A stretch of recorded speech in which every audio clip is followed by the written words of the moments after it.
going to do is we're going to cut up these lead screws to the right lengths. We're going to use this drop saw, which is quite loud. And we can even use this little special stopper to make sure that we can cut many things to one length. So this is our guard, and when we go down, the guard lifts. You need to be pressing both of these at the same time to actually cut something. We're going to measure the distance between the inside of the saw, not like the outside. The inside's where our length is really going to start. We're going to measure that to the end of this. And we go from the centimeter side, because the first thing we're going to do is cut 4 lengths, because I'm making 4 of these, of 190 millimeters of lead screw.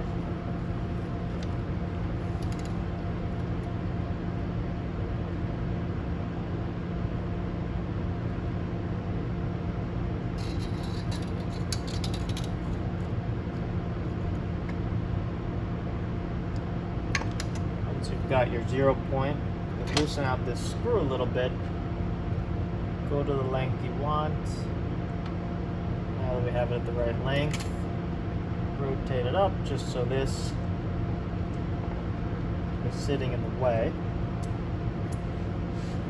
We might need to move this over here.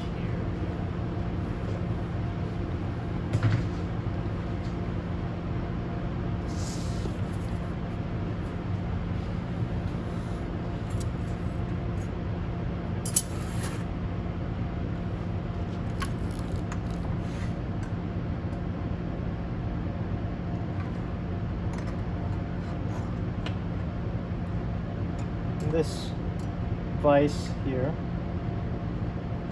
it's meant for cylindrical objects.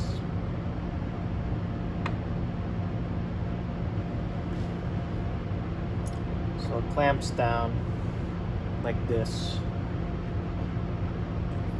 There's no need to tighten this with a wrench. Usually hand tightening is more than enough.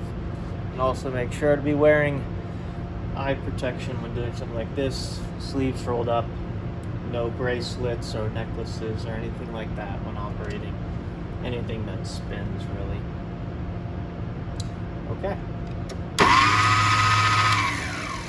Before I start, I will say it's usually better to go slow, and also you'll want to tune this so that this saw blade is closer to the vise. You don't want it too far out, because then you have it can wobble more, not as clean of a cut. But you don't want to actually risk cutting into the vise.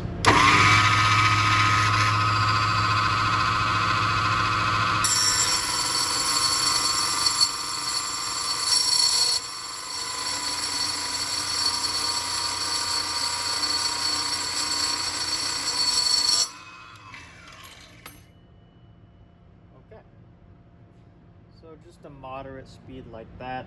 It's going to be a little scary at first. And you'll notice that we have a little bit on the end here. We can clean that up in a minute. And I'm just going to go ahead and make a couple more of these. Okay, now we have 4 190 millimeter, roughly, lead screws. Our next cuts are going to be to 70 millimeters. This is for our Z height. And we're going to run out on this guy. You'll notice the remaining stock is too small to make another 190, so we're just going to cut this up into 70 millimeters. And let's fine tune this again. It's alright if we're a little shorter than 70 millimeters on this one.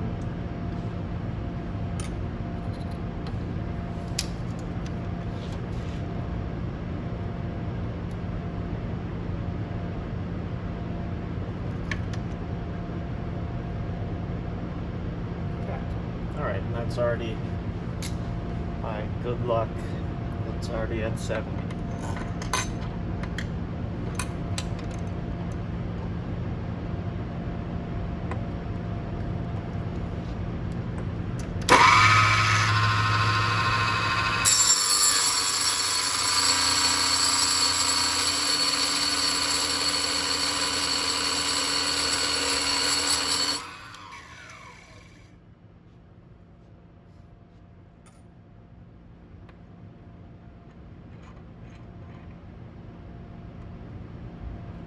Even though we have only a little bit in the vise, just tighten that down and we should be good to go.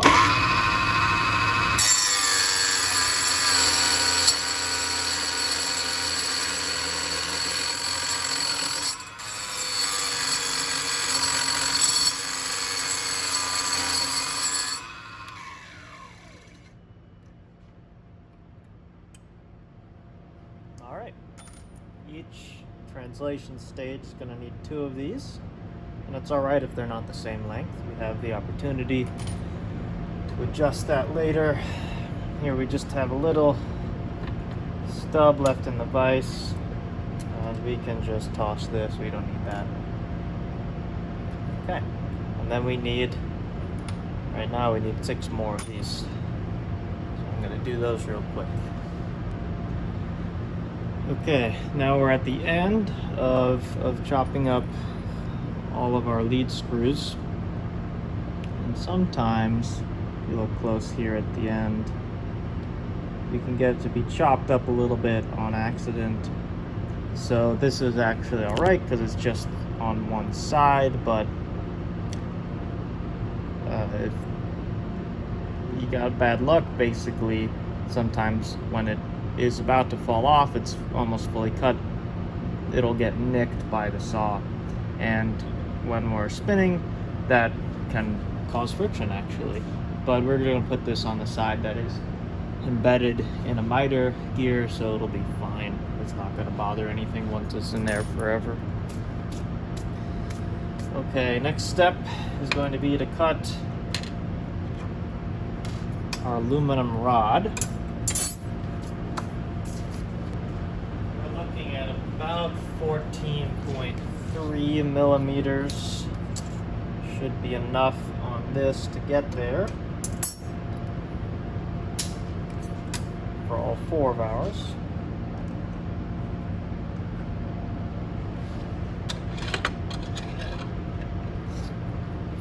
That's looking pretty good.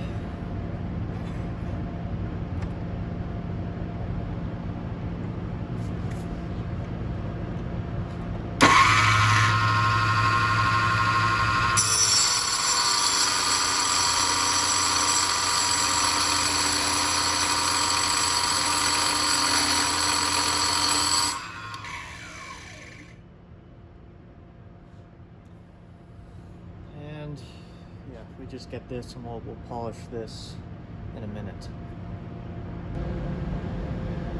Alright. I think first we should get out the drill and do the drilling and polishing. But first let me show you, I guess, how to clean up these parts.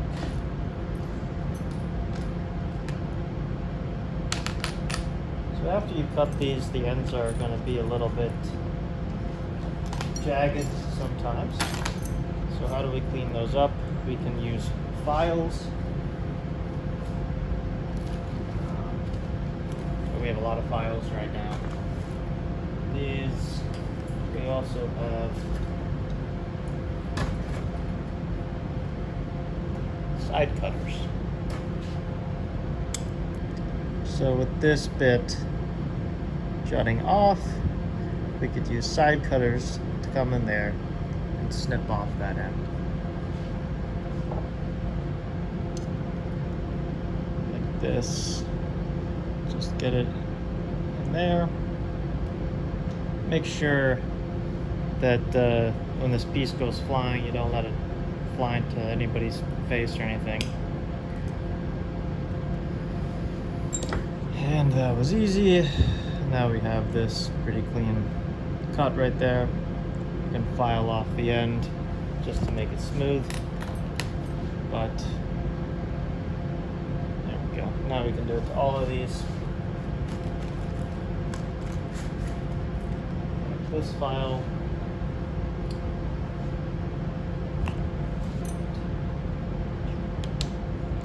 On a file. You want to go towards yourself, or if you were using the file, you want to go away from yourself.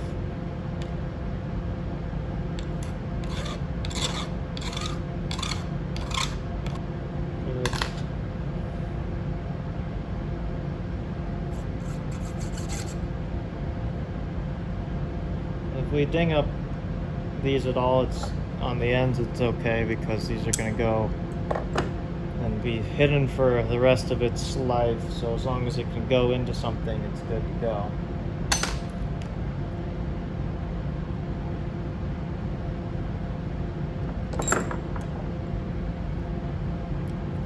It can also be helpful to go from this angle at times.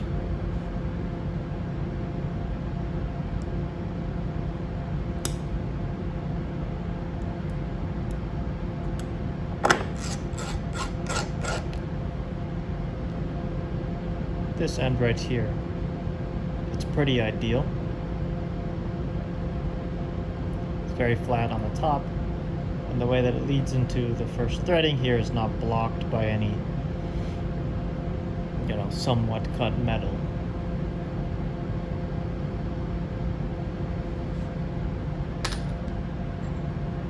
Alright, for all these we should just have a little bit sticking off the end just from the cut, and we can remove that. Great ease because it's just aluminum.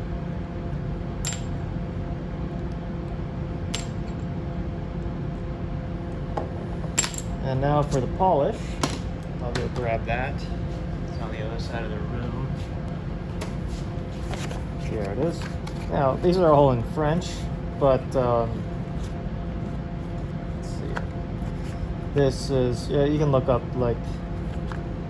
Dialux, and you can look up a chart of what everything is for. I think we'll probably use the gray here. Might be a little hard on the aluminum, but that's okay. Then we'll use the blue at the very end.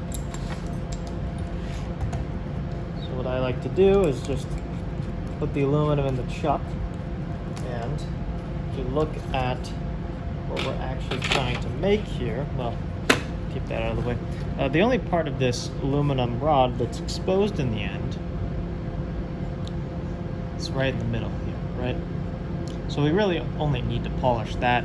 The rest of it in here is going to be dinged up by these set screws anyway, so there's no need to worry over much about the hidden parts of it. So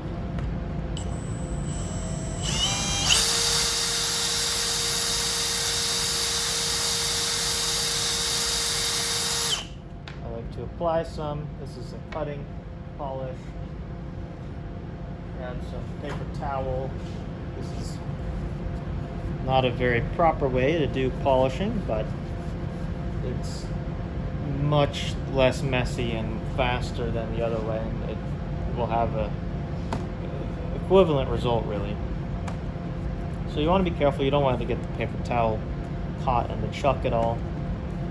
Let me do opposite hand here. And we can also turn up our speed. Right now we're at 1, turn that to 2.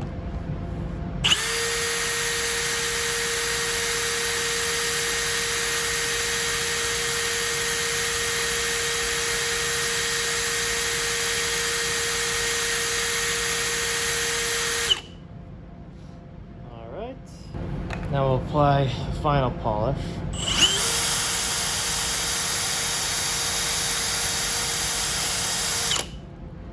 I probably did a little more than I needed there, but that's all right. And then rub it in and also abrase it with the paper towel.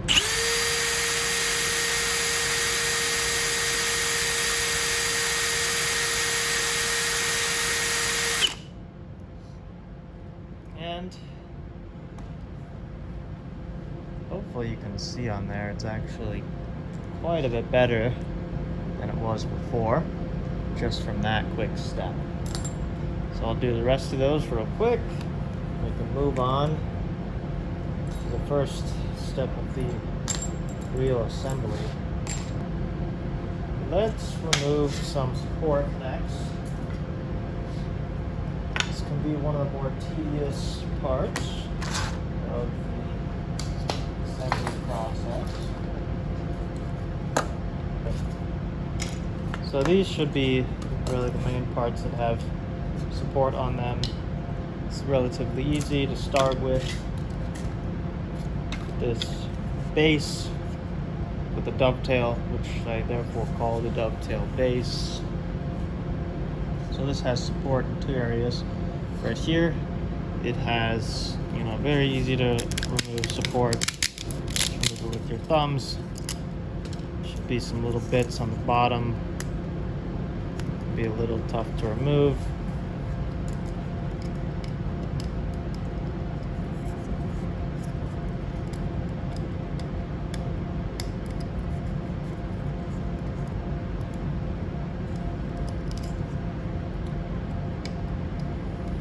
But it shouldn't take all that long. And on the top as well. Top doesn't usually come out as clean as the bottom does. You'll see here. That's just how the printer outputs. Not the end of the world. Here I have a screwdriver out already, which is handy for removing the other bits of support on here. There's actually two screw holes. Let's see. These can be removed in a number of ways. The more traditional way, I just use this screwdriver to pull them out like that. You can also get a little, I actually don't know what this is called. Maybe a hole punch or something. This can be helpful to remove the end as well here. There we go. This piece is all done. This is also very easy to remove the support from. Just want to make sure you get everything in here as well. All these little bits will prevent the dovetail from sliding in all the way.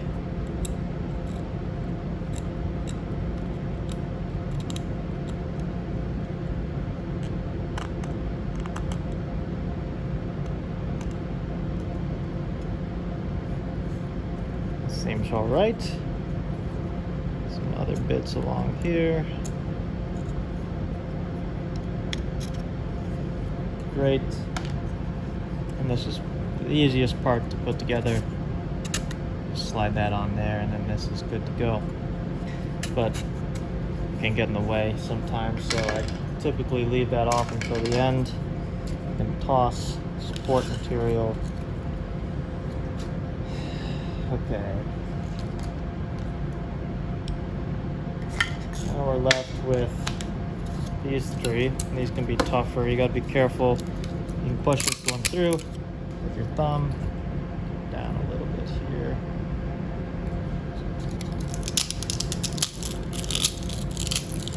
But after a few of these, you can scrape your thumb up a little bit, so don't be careless. Remove all of this. Can help to fold off that little end there and then pull it through. There we go. And get all this from right here. And often there'll be one or two little strings left right there. Sometimes they'll tuck into that circle, but that doesn't matter. I also want to get these. These holes are filled with support. Poke them through too if you're having trouble.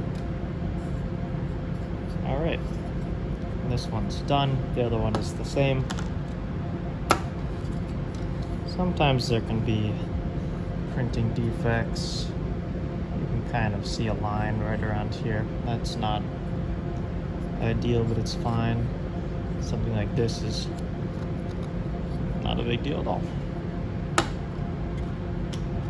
Alright, and then these two are the hard ones. Particularly this one is hard, and could maybe use a redesign or reorientation in the printing stage.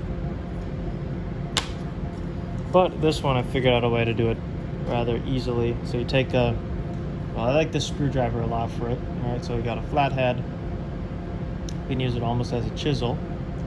And I like to put it right here, right? You can just use your palm to hammer down into there. So you've started removing this whole bit. You just pull it out, alright? We're mostly done. You can hold it here. We're going to use this to get the remaining bits out here. Should take just a minute or two.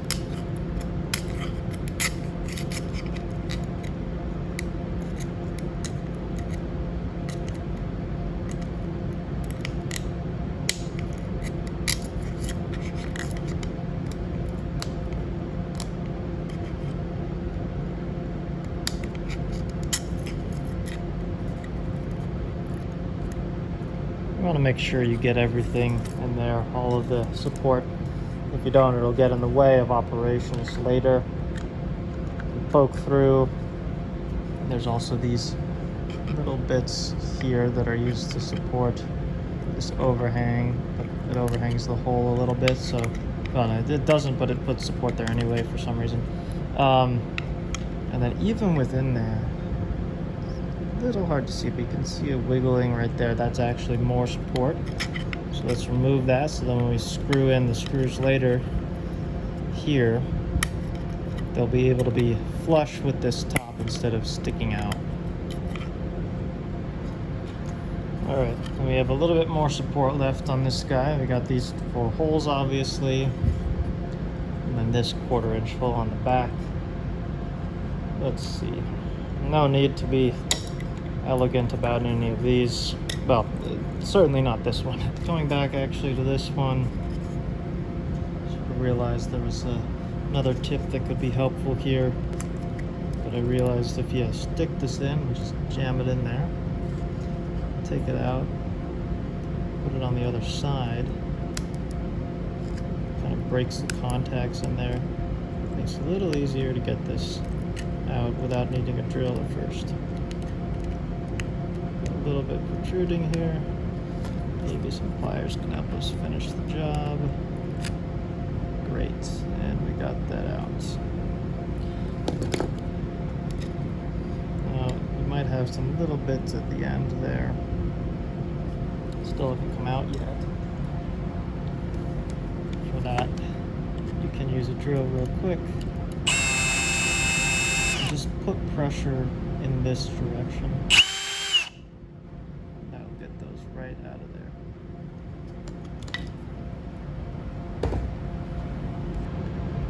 Sometimes it's just too much trouble to get these out, like in this case. So grab a drill bit that has a lot of clearance through that hole. Here I'm going to use 3/32 inch drill bit, which is nothing special. I'm trying to speed down to 1 and tighten down a bit. I'm just going to go real gentle.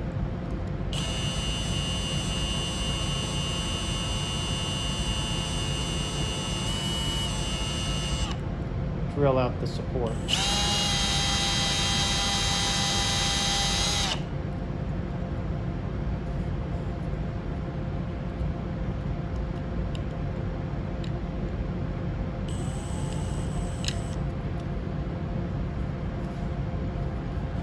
Good to make sure you don't drill into the wall on accident.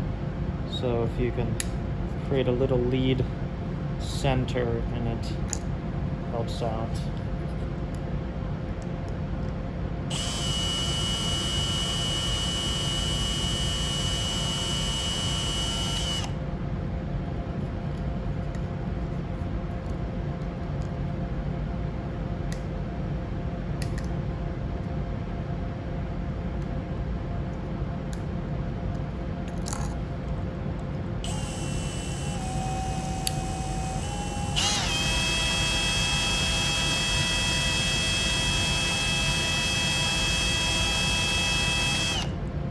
go too far on these, it's actually not really a big deal. But now with these drilled out, we can poke about in here and get out the remaining support.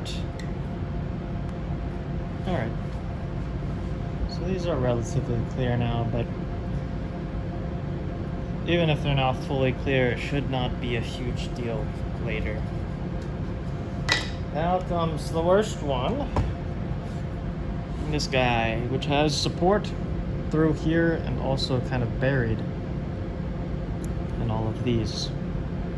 So, let's see. I'll lower down a little more even. There we go.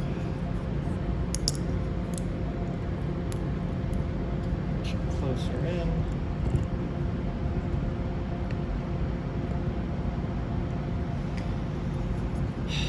Okay, so how do we get all of the filament out of this? That's good. Now there's a couple things I would typically do. One, just using this again, just kind of get in through here.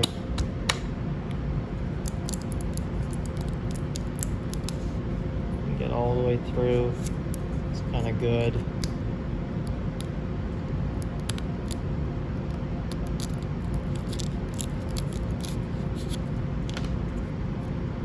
I also use this drill bit from before. Drill in through these holes. Give it a good wiggle around because we have extra clearance on it.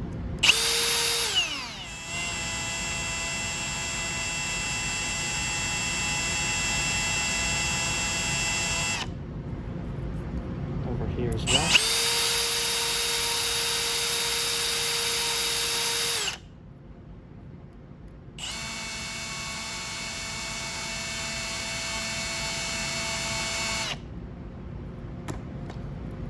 That should be enough to get started with the pliers.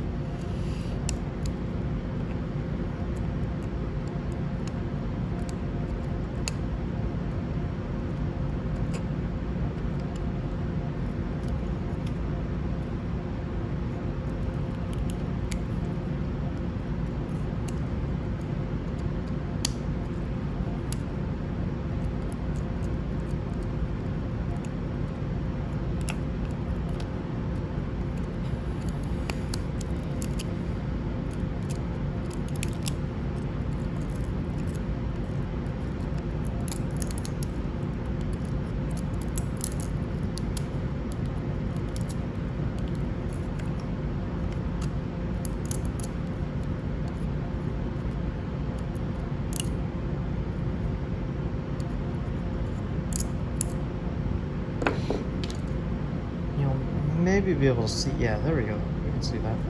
There's these longer bits in here. Sort of push that around. Yeah. You can get those out with relative ease as well.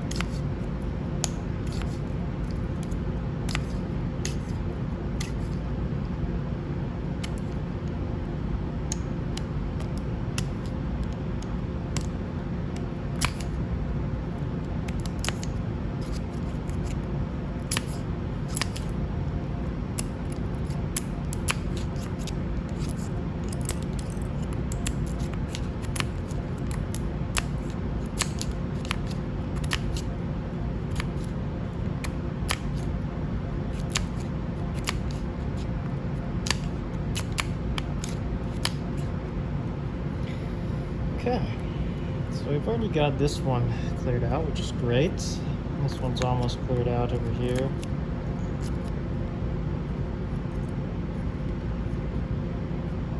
Great. Oh, wow. I was lucky. I got most of the holes, but also, fortunately, one is left over.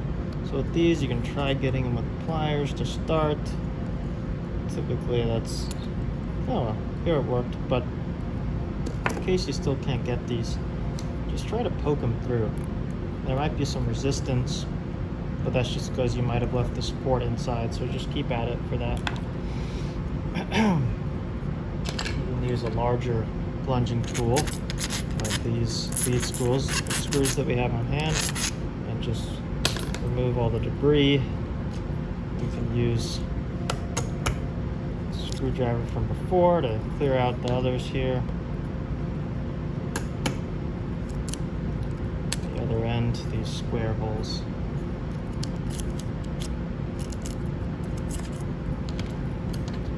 Screws plunger, just get that all through. Alright, and then you want to check and see that these holes down there, they don't have any debris left in them.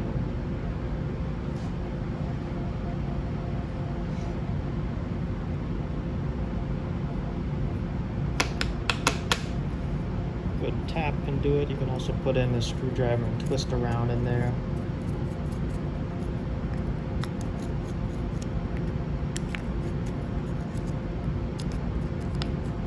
And take another look down this profile, make sure there's no debris. And this one should be good to go. So that's how you do all of the support removal for all of these. I have to do that 3 more times. When you print out these guys, the Z or sliders, you'll notice that there's some stringies inside. That's because there's a fillet on the design. And you should remove these, otherwise it won't really slide well in the Z rail. So remove as much of these as you can.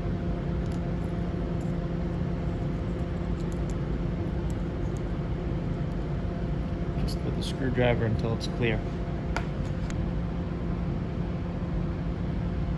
First we need our 1/4 inch drill bit.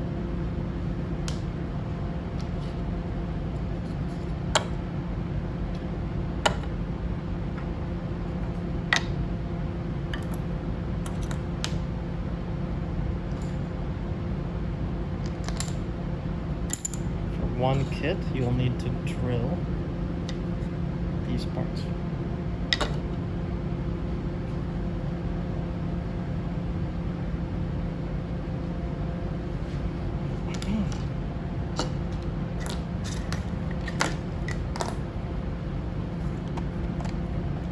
So, you can even go to setting 2.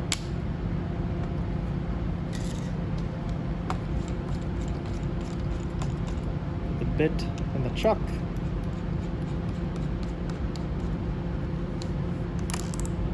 Lock it into place.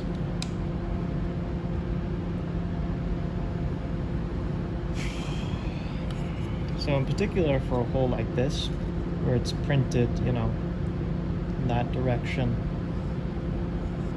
it's going to be like deformed, right? It's shorter than it is wide when it should be perfectly round. So we're going to use this drill to open it up a little bit. And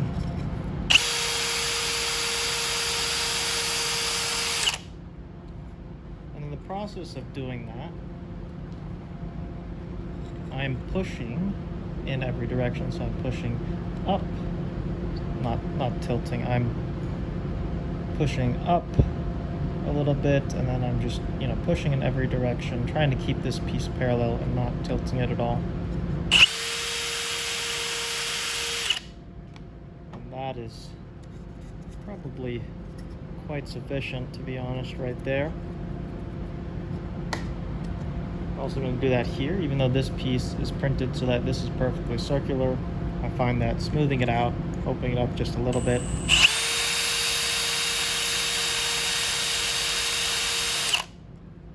can go a long way to make this whole thing operate more smoothly. Now for these guys, they're a little trickier. I want you to go all the way through both of them like this, and then do the same thing where you're pushing, up, down, forward and back, and you could even do that in a circle.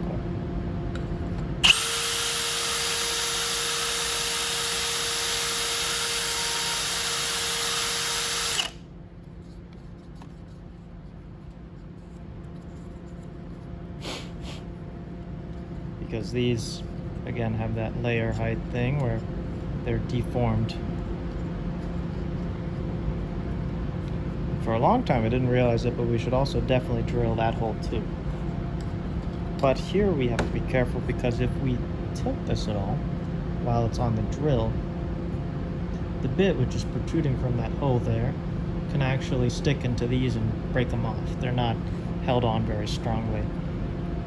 A note about these, I don't know how much good they actually do, but if it ain't broke, there's no need to fix it, so I leave them on. But if it were to break off, it would be pretty similar operationally.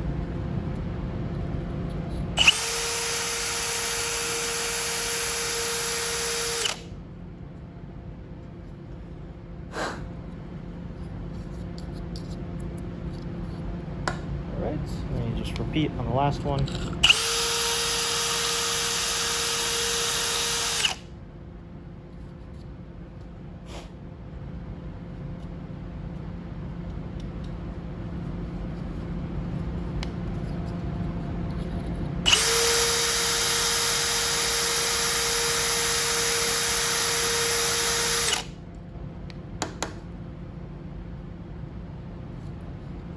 If after assembling you're getting too much friction, it could be that you didn't get these enough, but as you saw, that was never more than like 10 seconds or so to drill these, and that's, in my experience, going to be sufficient.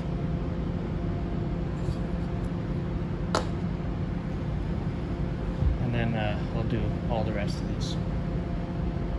But actually, right now, how about we do one of these? So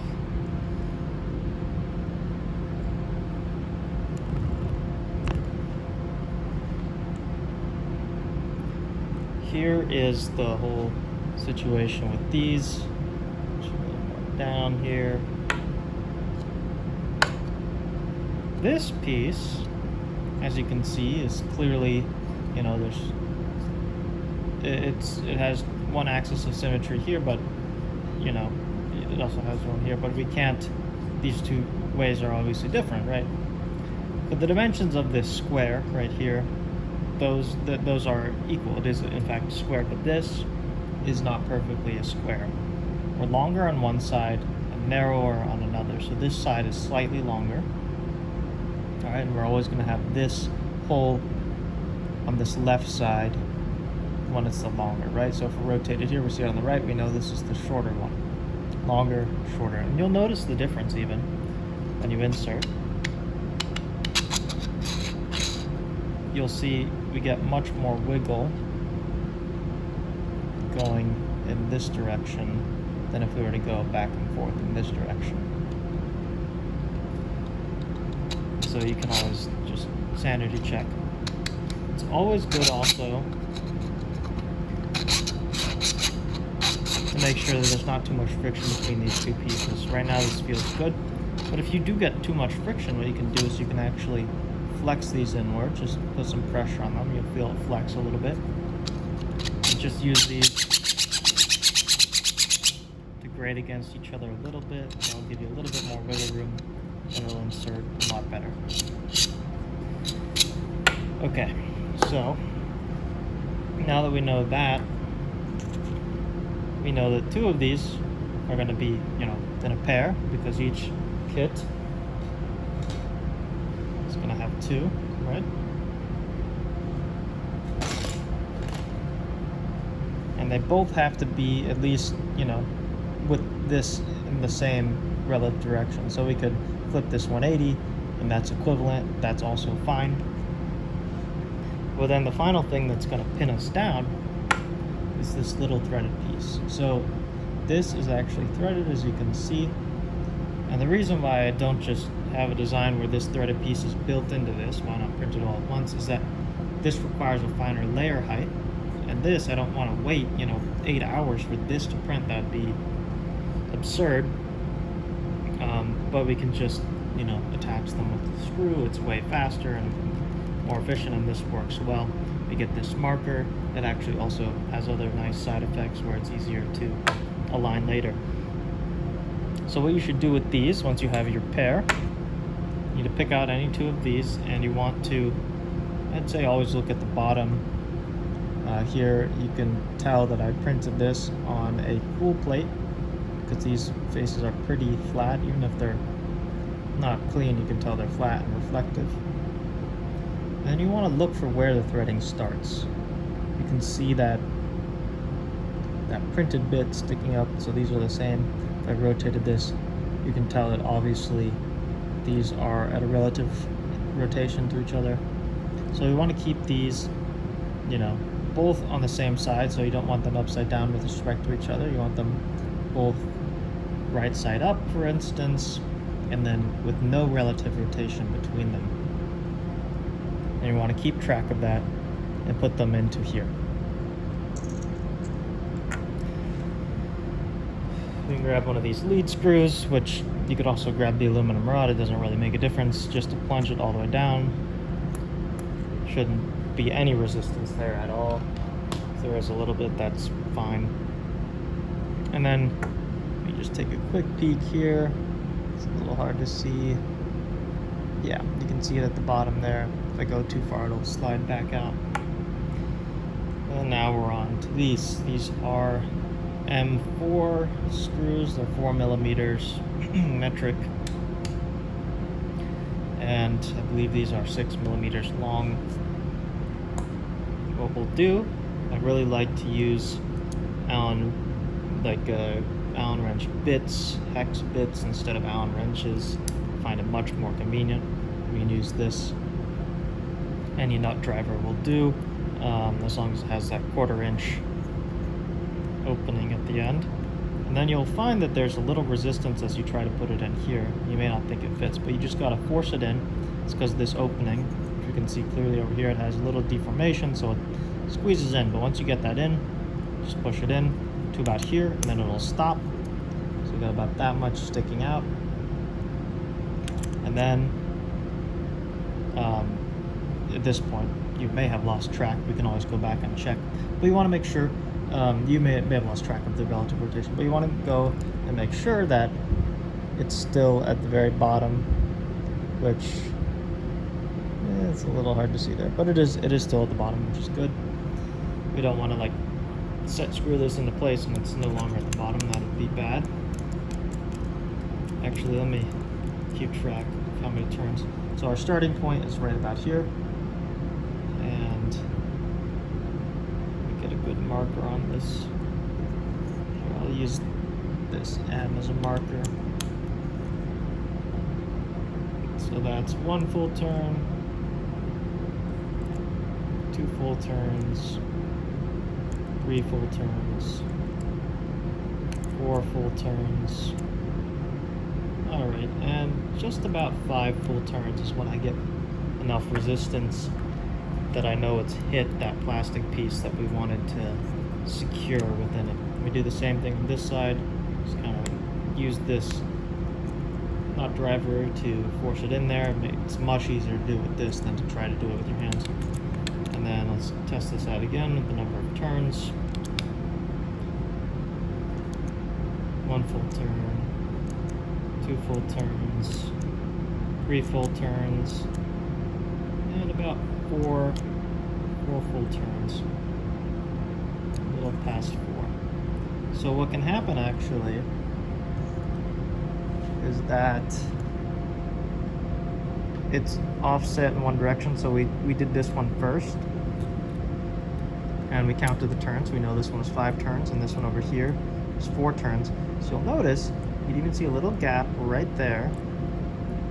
Another one right there. It's easier to see if I tilt a little. And there's not the same gap on the other side really as well. It's there, but it's a little smaller. So what we can do is we can loosen this just a little bit, 1/4 turn. And we can tighten this other side until we feel like we've got it basically even. It's a small adjustment. It's not a huge deal, but I always like to put the care in to do that. And then you can just kind of iteratively tighten just by like a 1/10 of a turn. Just very gentle, like, to make sure that this doesn't slide anywhere. Give it a little poke at the end. poking just this edge right there, and that feels good. I have had it slip before, but you don't want to deform that inner piece. Like this will, it's not like going to deform easily, but it'll be noticeable later if it's deformed. Alright, so obviously you may have lost track of what side was what, but we did put these in at correct relative angles, and then we can always just look at the bottom. It's very easy to see the threading and see like, oh, yep, with the respect to it, these, we just needed to flip it like this, and then you can just flip it, and it's done. So there's no harm, no foul there. If you get it mixed around, it's very easy to find your way back. So let me do it on this last one here.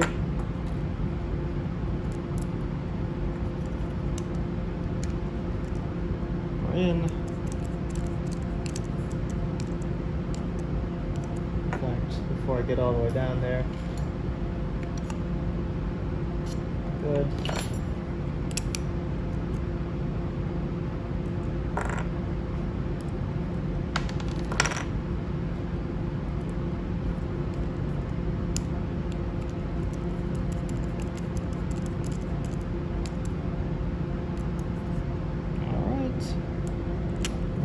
Bottom, should loosen that one a little bit. And this one a little more. Back to this one, tighten a little bit. Tighten a little more.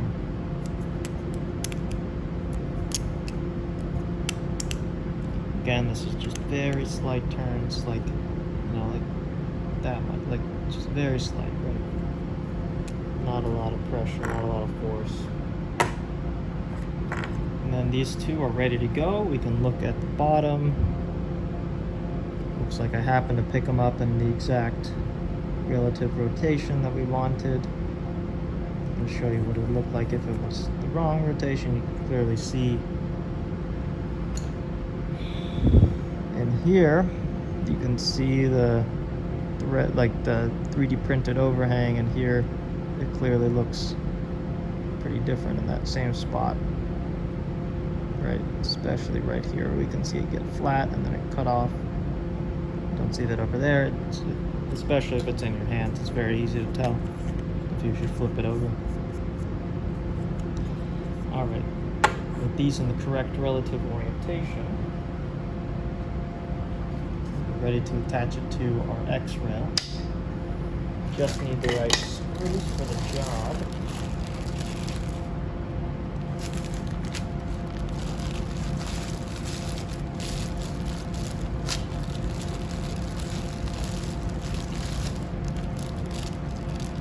Always prefer an open bag of screws to an unopened one. This one's almost empty though.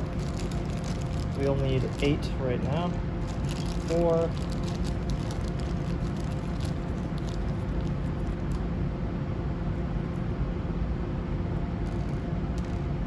4, and then there's 3 left over for later. Alright, so we've got these here. Drop it in. Alright, there we go.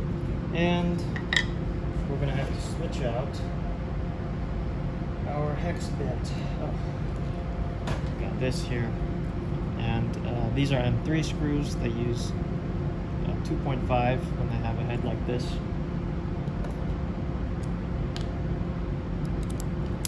The M4 uses a 3mm. So this and I should say, we know we have these in the correct relative orientation. You should also make sure when you're putting it on this that again we're following that hole on the bottom left, otherwise this will be much more unstable and yeah, it won't work as well. It'll wobble a lot more in the end. So I think the first point of order is always to get these down in the right orientation. And here we're at a slight tilt, over here. Slight tilt, you know, this is exaggerated here, but Slight tilt, ever so slightly, but that's not a big deal in this case in particular. Alright, now we've got this down. Double check our orientation, never a bad idea to do that. And get this other guy fastened in.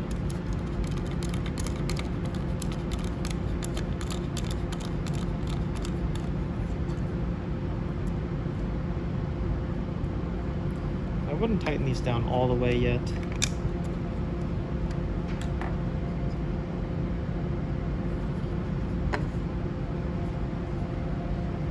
And we're just going to do the last 4 here, or 6 rather. Once you have in all of them, you can tighten them down. We can do star pattern even. It's not super important to do that.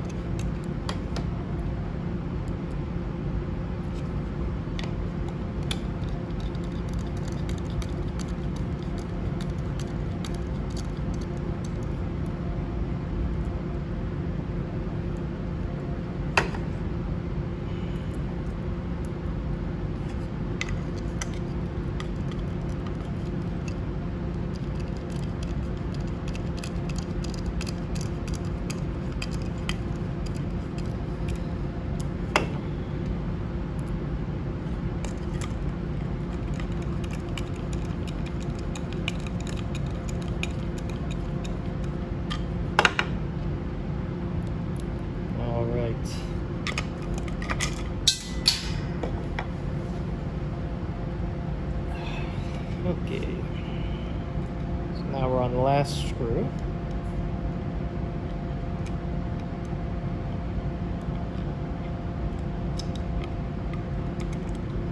There we go.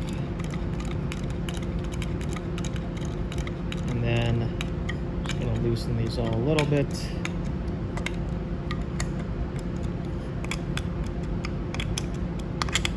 Because, as you might imagine, we want these to not be like shifted any which way or tilted in any way. So we can do sort of a pseudo star pattern. We'll do 1, 2, then pick either one of these 2. 1, 2. Great. I can go over here, do the same thing. 1, 2, 1, 2, and do the final tightening. For these, you really don't need to tighten all that hard. You know, just sort of less is more, but once you like feel like, oh yeah, I can't turn that anymore, then it's good to go. You don't want to break the plastic. Yeah, like certainly if with 2 fingers you're like unable to turn it, then you've definitely gone far enough. Okay, so there's a couple things we need to do with this. Start with the hard part.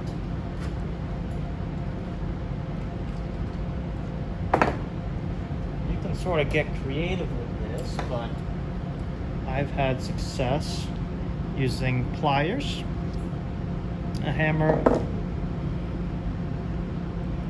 and some care to put this in place. All right, so you want to hold it right so that we're right about in the middle. You know, nothing fancy there. You want to gently sort of put it right up. Oops. Right up against the hole there.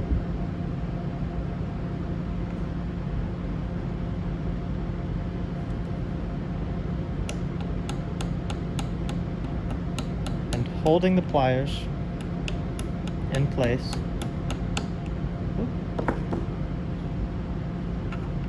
Lost it a bit there. Holding the pliers in place. Just hammer right on the pliers and the nut.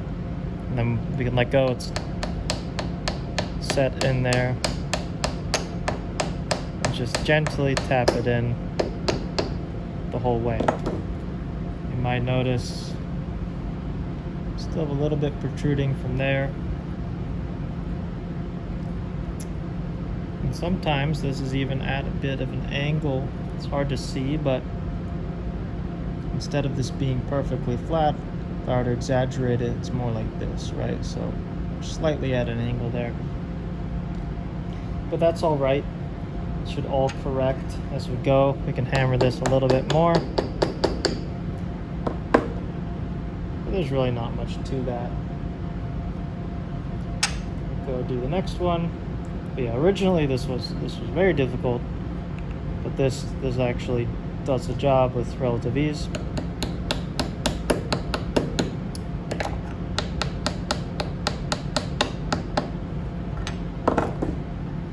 You can get through all 4 of these in under a minute.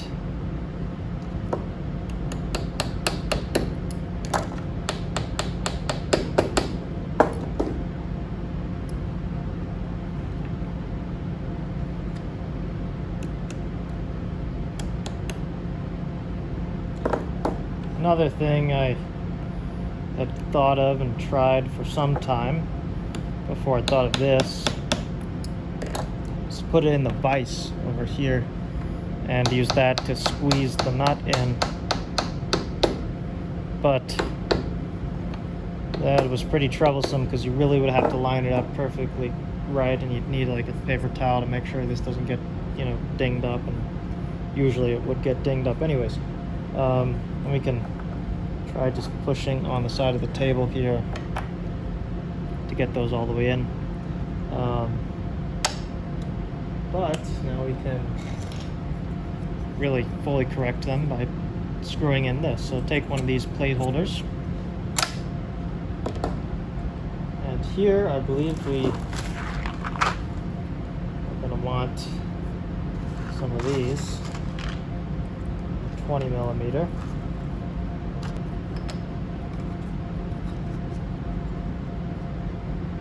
Line these up. The idea with this whole thing is if users somehow, broke these fragile ends, right? And you can make this more robust, but there's still a good chance people could break it. Then they can unscrew it using these threaded nuts that are built in here instead of plastic, which will sort of get demolished over time, and switch it out. Now usually we have bad luck when we're doing these, and especially if they're tilted. Looks like this one is a little tilted here. Maybe we can get in there and tilt it up, grab our flathead. So again, looks like this nut is at an angle. You might even be able to tell just from this, but instead of being head on, it's more tilted up like that. So we can poke in here, because we can see this side, try to poke that up. I really can't get this angle on camera, but I can get to it and actually shift it a little bit. And then we cross our fingers and hope that that was enough. Looks like it was in this case, to line it up. But you'll feel this screw get to the nut, and suddenly it'll just stop dead. And if you keep trying to go and force your way through it, all you'll do is you'll end up turning this. You won't screw this in anymore, and these two walls are going to separate, and it's going to crack right here. And sometimes that just happens anyways. And so what you'll do, well, hopefully you'll try to avoid that. But in the case that does happen, you don't have to worry. The game's not over yet. What you do is you can just pop one of these out. That's why I left this inside open. You just poke it out with a screwdriver or anything. And you're going to place in a non-locking nut.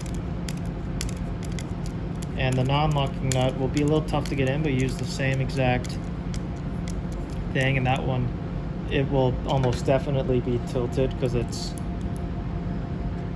half the length of these.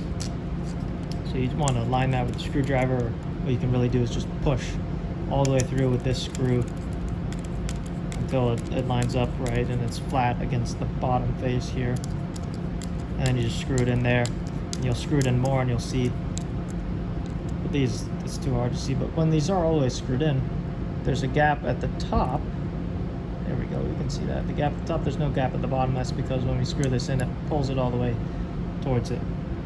And with a nut that's much narrower, it's going to pull it all the way up. So you'll start at the bottom when it's completely not angled. This will go in, and then you'll pull it all the way up.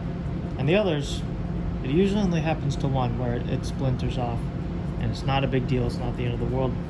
But it's like, how do you get that out once you've locked, like this is split, how do you get it off? One way to do it, you can stick it in the vise over there, clamp both of these sides. It'll really clamp down on this and you can at least get it out. Another way I like to do it is, this is tougher, but you can put a screwdriver in there and try to leverage it. You don't want it to stick out and jab your hand or anything. But with that stuck in there, kind of stuffing the gap, you can unscrew it. But this one turned out great, and I'll show you the next step in a moment. Next thing we're going to do is put this threaded piece into this. So again, why don't we just make this threaded to begin with? It takes a long time to print it with the layer height required for these threads. We're going to also need some set screws.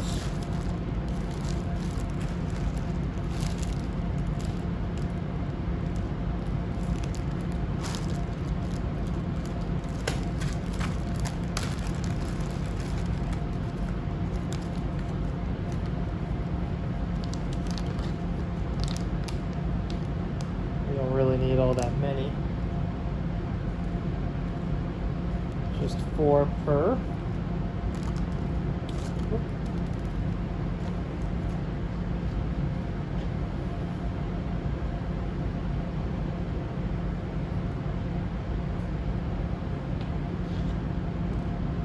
So, this is shorter than this is long, right? So we want to be careful to try to line it up so that we cover both of the holes. So it's a bit of a tight margin there. But if you don't get it perfect, it really isn't a big deal. It is not going to make a big noticeable difference in the operation of this mechanism.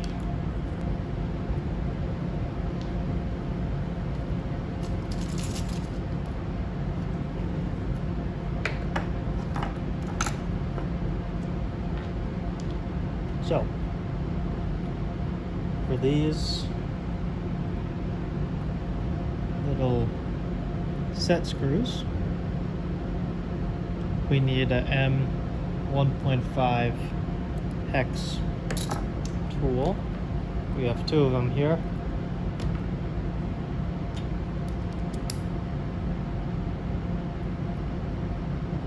And right now I don't even have anything in here. Screw 4 of these in.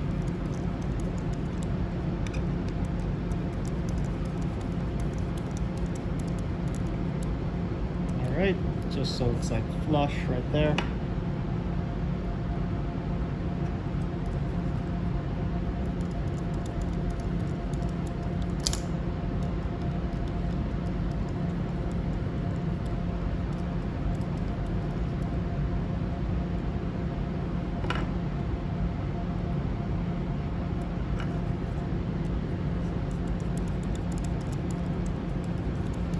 So after I get these the last two in here, one of the tricky things is we want to tighten it just enough that it holds this in place but does not deform it at all. If we clamp too hard on it, it will introduce friction into the X stage motion, and we certainly don't want that. So now that I've got all of these flush, push this in. It's a little bit of a trick of trying to get it to be exactly as far as you want it. You just kind of have to eyeball how far in you push this. Let's see. Can't really get a good amount of contrast, but obviously we just want that threaded piece to be lined up with those two holes end to end. I've got it pretty close here. Pushed it just a little too far.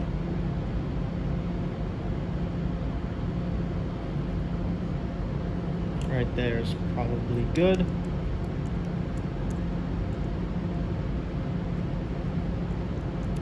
Right. Let me count the turns here. It's 1 full turn,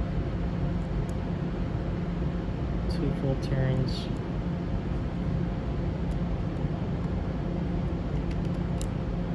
Okay. So even though it's a little tedious, what I like to do is poke this in there. Okay, now you can see the contrast of where it is. I poke it and see if it can still move.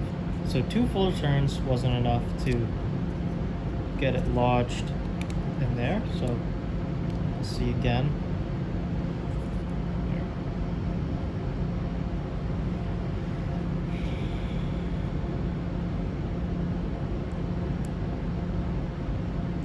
it's the 3rd full turn. I can actually see it slightly deforming this. So I'm going to go back a half turn. Do 2 full turns on this side.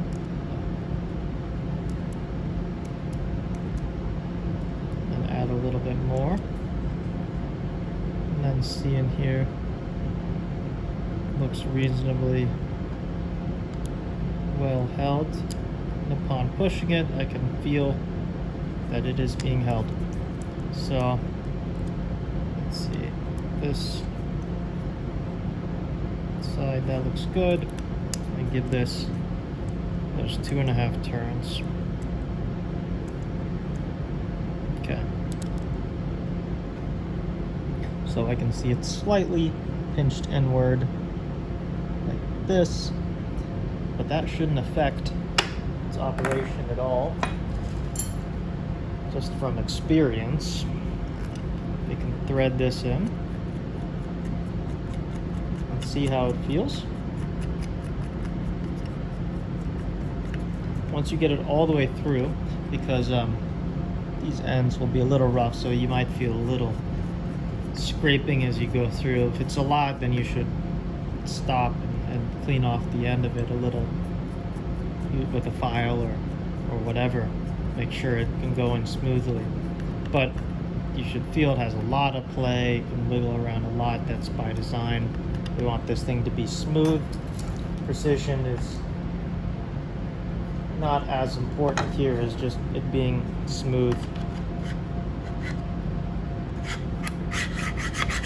And when you put this in, you might feel a little resistance at first. Typically it's just slide it around some and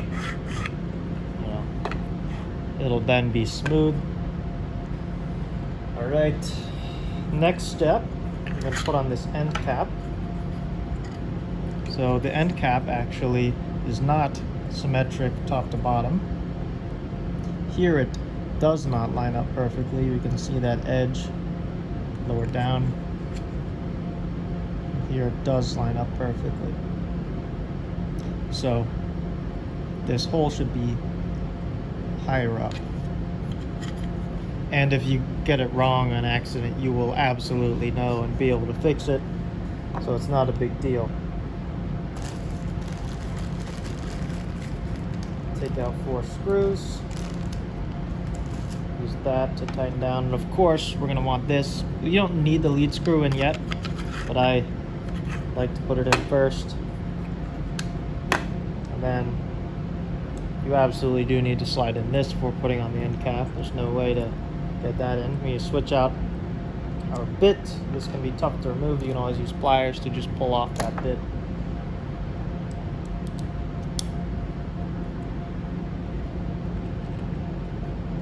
And on these, you want to be careful, especially when you're almost fully tightened.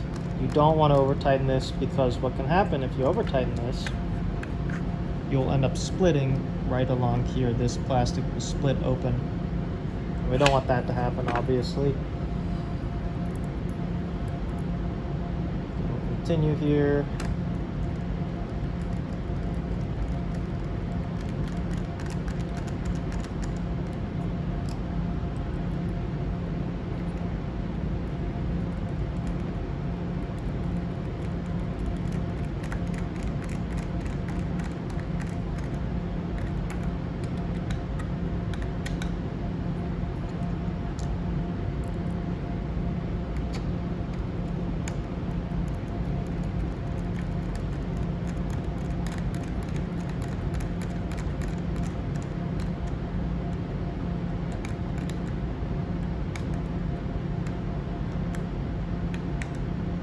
Alright, great.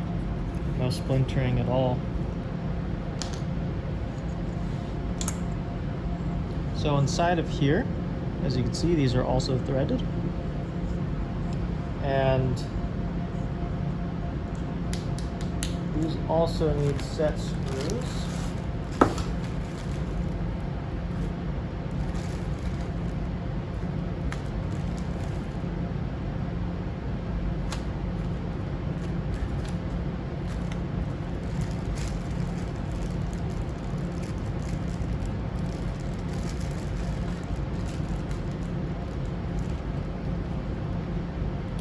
May be exceedingly low on these, so I'm going to switch over to using these other set screws. These longer ones will work fine, but I typically like the shorter ones as they fully recess into this handle.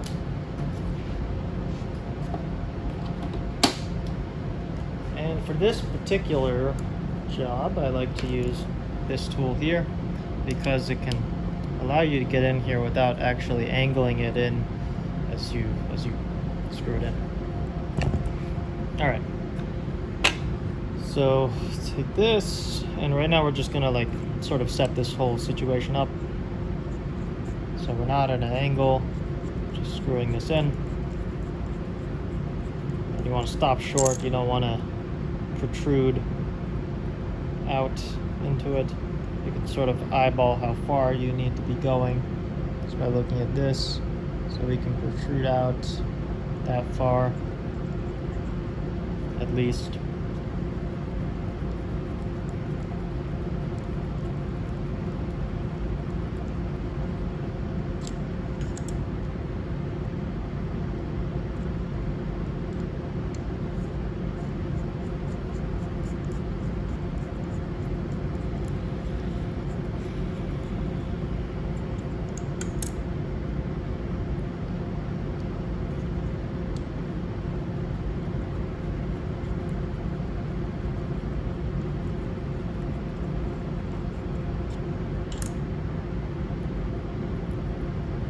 Do all 8 of these here.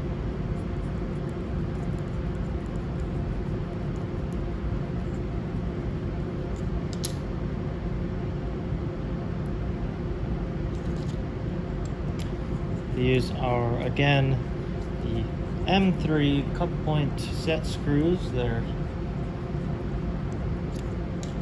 8 millimeters long, I'm pretty sure. Yeah. Looks like we're one short. So let me grab that.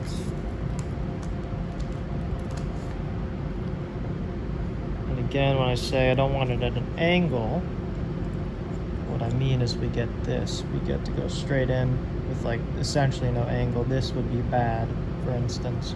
And you could use I mean, I don't know. We have Allen wrenches and everything, but I just like this tool best for this job.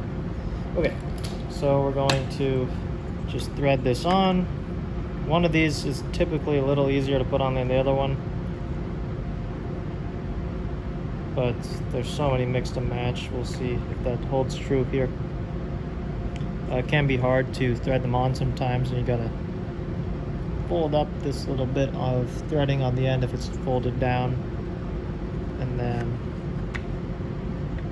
wait for it to catch. There we go. Now we're threading on. If you have trouble keeping your grip on the other side, use some pliers on the very end where the integrity of the threading isn't as important. Just keep going here, basically until you feel it stop. And then on the other side, we'll just do a sanity check. It looks like we will be able to get past those set screws when we thread this side on, which is great. And then now you can just hold the other side and go on. So this sometimes requires a little bit of iterative sort of help. So in this case, we're a little bit too tight when, like, okay, so I can do 1/2 rotation of this, right? And ideally, I use the table here to make sure that these are lined up right there at the same angle with respect to each other. But if I do that 1/2 rotation back, there's some back and forth motion, there's too much play. So I can tighten it back 1/2 rotation so they're again aligned, but then now, well, I'm kind of lucky in this case, but still it's a little tight for my taste. Like, it's so close to being good, but it's too tight on these, so then it introduces friction. So what I would do here, and it's certainly in other cases it'll be unambiguously too tight on it, is grab a file. This is sort of a gentle endeavor. You want it to be very even. Just take off a little bit of the end here. Just a couple passes I've done. Let's see how much that helped.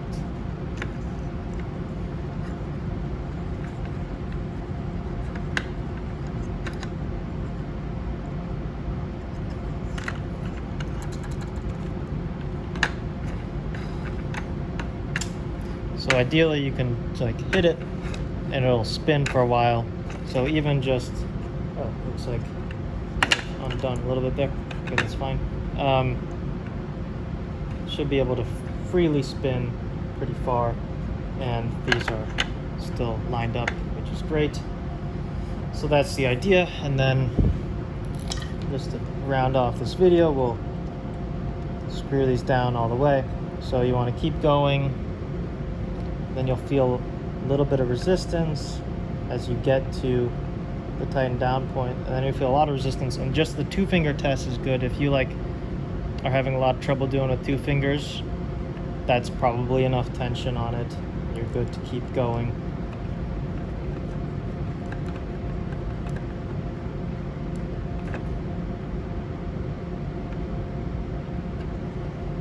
If you go too far, you'll strip the plastic handle, and that can happen sometimes. That's why I put 4 on here, is if you mess up 1, you've still got 3 to hold it in place.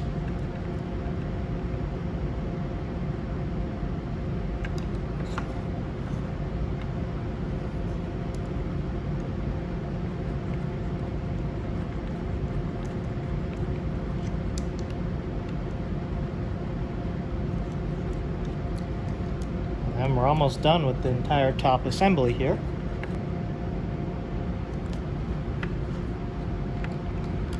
If it's being stubborn, you can always really just force it down.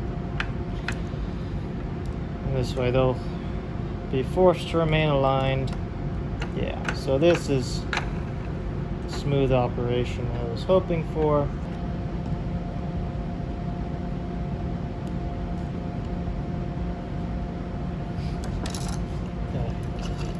Next we're going to construct these guys.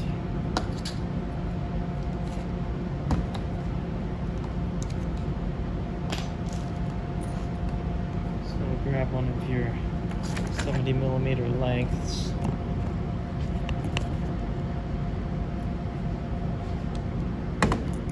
it in here.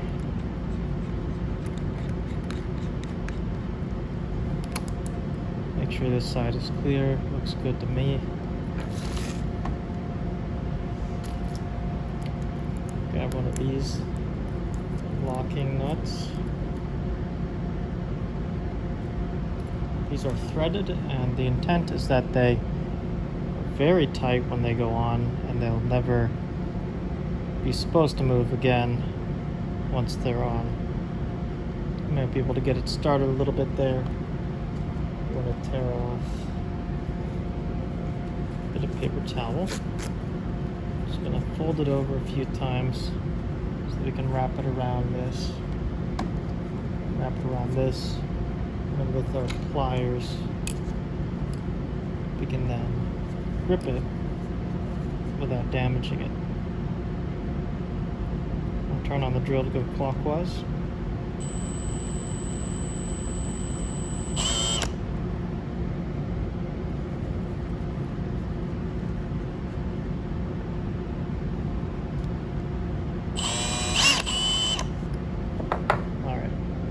Wasn't super smooth, but it is on now. It can budge, which is not ideal, but that's all right.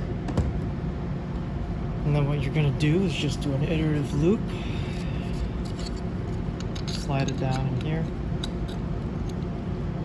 Get it to go through this hole. It sticks out the bottom, and what you're looking at, you want to look at it head on like this. You want to see if this protrudes. You can see it does. So what you do is you turn this so that this can go further, so this side is more exposed and this one's less. Alright. Oh well, I did a very timid step size there. Now we're holding it. Now we look at it flat on. Doesn't protrude at all, but it's pretty much flush. That's what we want. So once you have just one of these, you can take all of them, or really both of them if you're just making one of these, and use this length. That's your baseline. Everything should have that length, even if the total length is different. That length,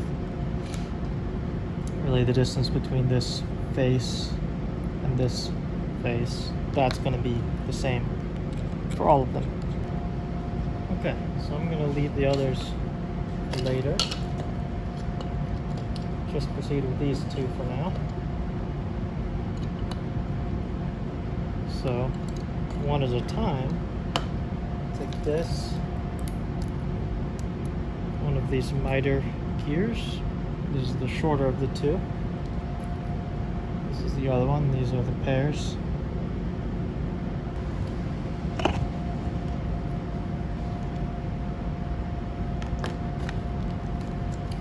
So we're running low on these. Just have to make do. Typically you'd fill all four of these holes. Since I'm making so many today, I have sort of a alternate plan. I'm just going to use one for now on this. Got another one as well.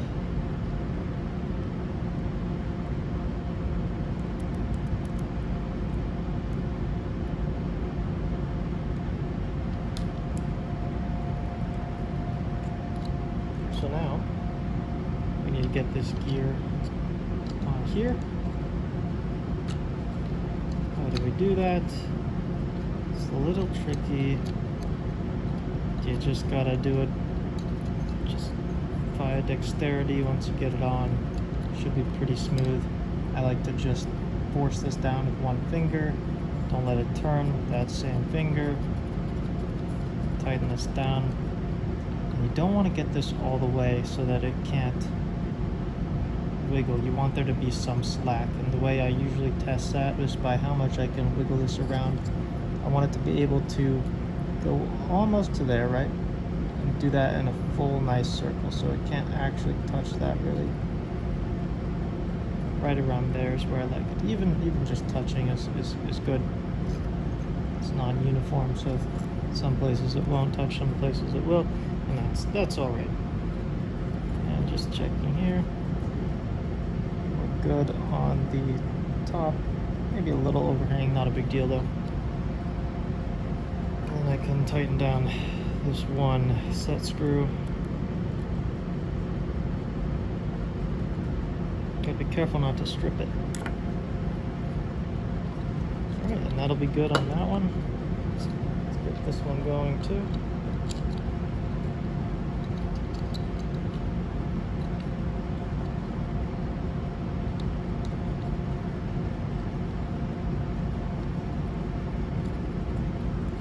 Same method as before. Tighten that on there. This might be a little difficult and painful. If that becomes the case, you can always opt to use pliers, though I typically find that those make it a great deal more difficult. An alternate thing, something I did for a while, was to use the drill chuck to hold this end, and then pliers to get the other end. Here we have that slack that we want, wiggling like this, getting around there. That's pretty good.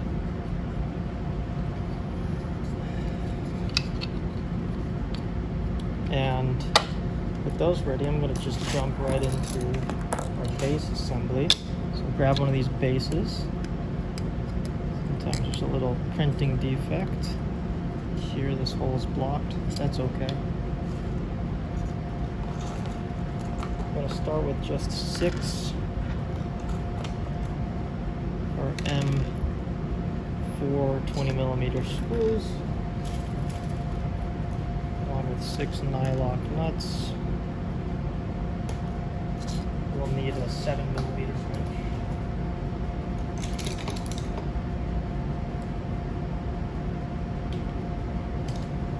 That is the yellow one here.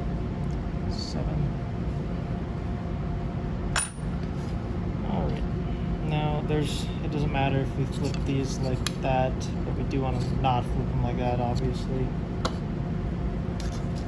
And then we're going to need 2 of the front feet.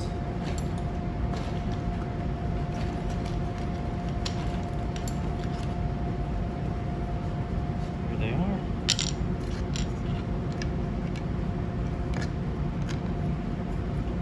Go through here. We can do both of these front ones without worrying about what I'll show you in a second. And I always like to put the head on the bottom side. So here we have, this is up, this is down. I always like to put the screw head here and the nut up there.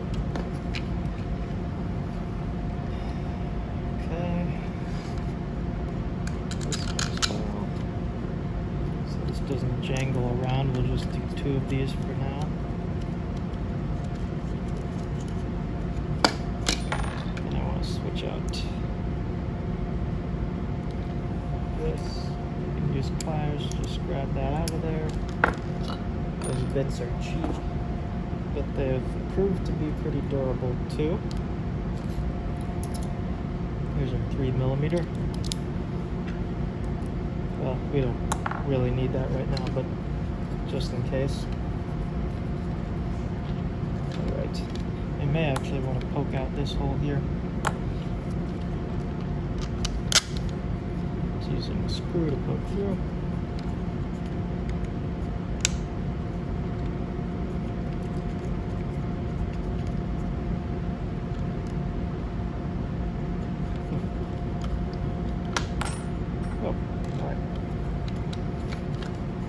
This front foot.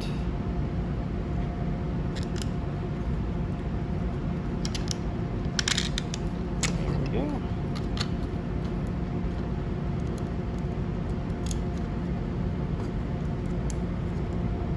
There, now this is handy. There.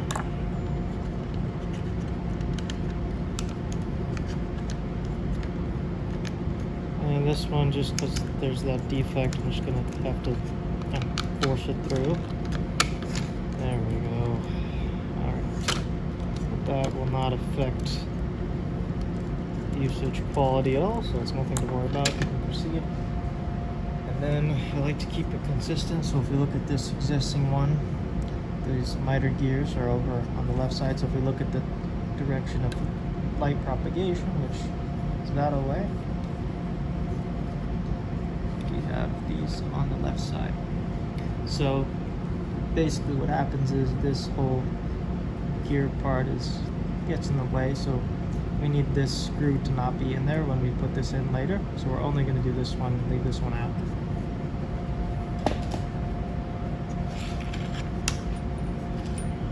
We're going to do it the same on both sides. It's not mirrored or anything.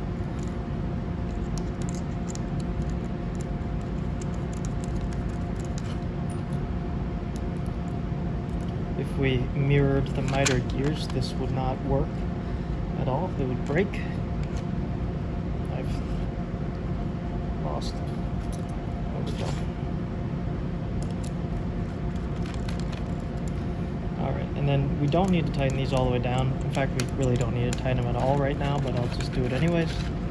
Just using this crescent wrench, and then I like to leave some wiggle room here so they can still freely spin, because later we will tighten them down in a way that'll make sure that they're properly aligned, because they do have some ability to wiggle, you know.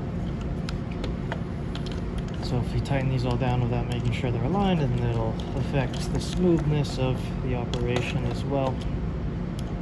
So that can spin freely.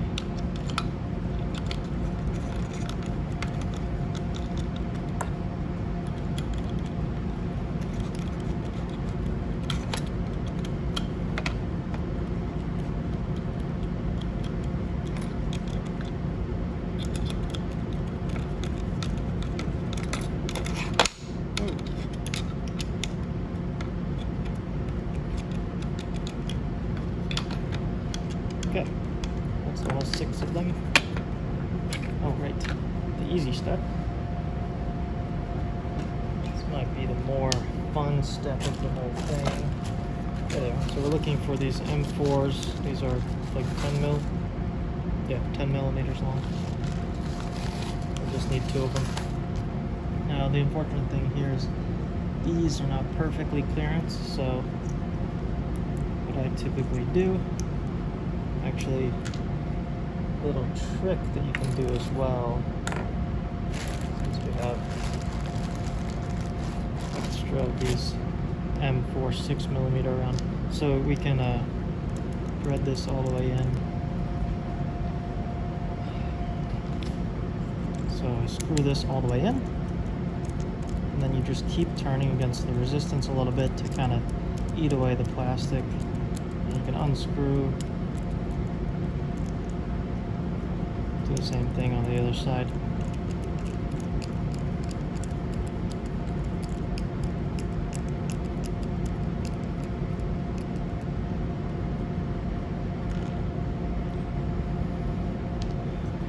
We're going to use these 2 M4X 10mm screws to thread into here.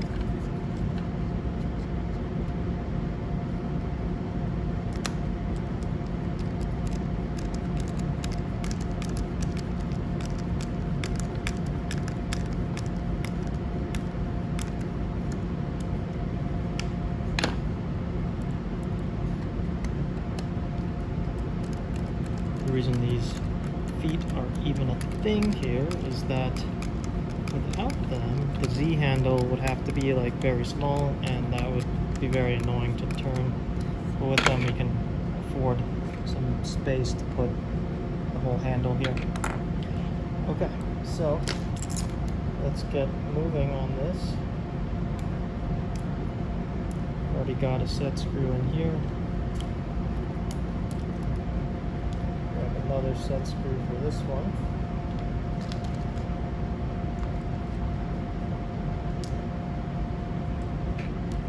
Switch in our 1.5mm.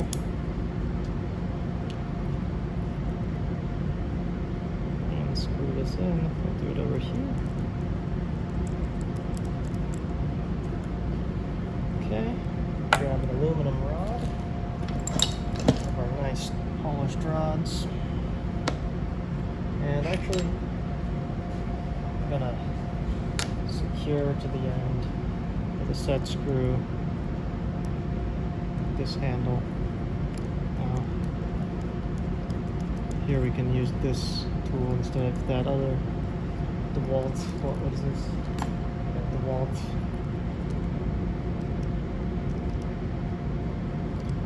And looks like I've got clearance there, so this sticks out a bunch, which is why I like the smaller ones, but we don't really have enough on hand. But please